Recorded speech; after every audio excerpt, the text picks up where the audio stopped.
हाँ उसमें ही रखना चाहिए। चलो बोलो। अभी उसमें क्या था, इतनी हाइट हमें कॉटन की अभी ज़रूरत नहीं है। मतलब आपने क्या करना था, जैसे कॉटन है, आपको समझाता हूँ। ये अभी कॉटन है, बस इतनी कॉटन है, उसको टॉपिंग एक बार कर दिया हमने अगर, तो उसमें क्या होगा, ये जो साइड ब्रांच है ना, वो बड़ी होना शुरू होंगी, बड़ी होना शुरू हो जाएंगी। जैसे इसकी हाइट बड़ी, वो ब्रांच की इतनी होती है, फिर से उसको ब्रांच को तोड़ना है। अगर ये हो जाए, हाँ हो किया, तो इसके ऊपर हमें ये जिंडवे देखो इतनी बड़ी होगी, 5-6 आ जाएंगे। फिर उसको हम तोड़ेंगे ना, तो साइड ब्रांच और निकलेगी, उसमें 3-3 जिंडवे और लगेंगे। मतलब बहुत सारा हमारा यहाँ जिंडवा। इसकी हाइट ज़्यादा मायने नहीं, कॉटन कितना हाइट पे है कोई लेना नहीं, कितना फैलावे, कितना ज़्यादा जिंडवा लगे, उसके ऊपर हमें ध्यान देना चाहिए। मतलब जितनी साइड ब्रांच ज़्यादा, इतने उसके ऊपर जिंडवे ज़्यादा। और उसमें हर सप्ताह में एक बार आपको उस पर अच्छे से वीएम स्प्रे करना है। यहाँ अभी और फुवारा नीचे रखना है। क्या सकिन पे सबसे ज़्यादा पत्ते के नीचे आती है, ऊपर नहीं दिखेंगे आपको कुछ भी। नीचे उठा के देखो तो देखो अभी भी दिख रही है, बहुत सारी दिख रही है। ये सब बग जाएगी, मतलब यहाँ से भाग जाएगी या मर जाएगी।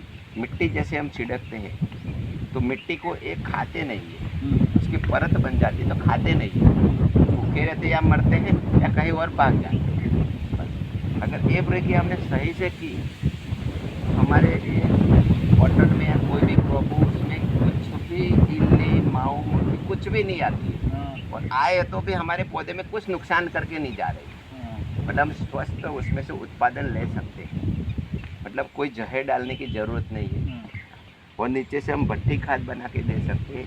भट्टी खाद, रेसोडी फ्री खाद जो बनाते हैं, उनको दो, बहुत ही अच्छा रिजल्ट देगा।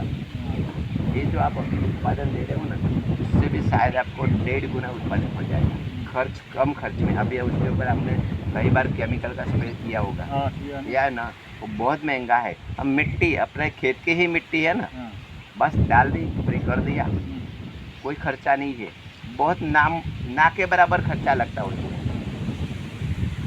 कर सकते हो अभी उसको क्या है, टॉपिंग कर दो। जो ऐसे है ना, अगली बार आपको दिखेंगे कि एक टॉपिंग वाली ब्रांच कितने निकलती है। 15 दिन में मालूम हो जाता है। 15 दिन के अंदर आपको दिखनी शुरू हो जाएगी, बड़ी बड़ी ब्रांच होना शुरू होगी, उसमें से निकल आएगी, जिंडवे लगेंगे। फिर उसको तोड़ोगे तो और ब्रांच उससे निकलेगी। जितनी ज़्यादा ब्रांच उतना ज़्यादा जिंडवे। हाइट से कोई लेना देना नहीं होता।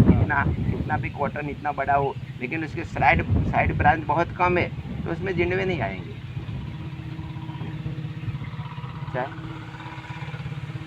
ये भी फिर रच चुकी है, सब उसमें कुछ नहीं आएंगे। आएंगे तो पौधे को नुकसान नहीं करेगा। और जहाँ पे मिट्टी होती है, मिट्टी में कोई मतलब उसकी फफूंद आती है, वो अंडे नहीं देती। अंडे नहीं तो बच्चे नहीं होते, बच्चे नहीं होते तो हमें नुकसान नहीं होता। बस यही प्रक्रिया हमें करनी है, नेचर के साथ चल के काम करना है। ठीक है। हाँ, 24 કલાક પછી આજ 10 વાગે કર્યું એટલે કાલ 10 વાગે કરી કાલે 10, 11 વાગે, 12 વાગે, 7, 24 થી 36 કલાક રાખી શકાય। પરમ કરી તો હાલે ને। પરમ દિવસે અંદર કરશો। धन्यवाद किसान। मैं किरण किसान, किसान पाठशाला के साथ में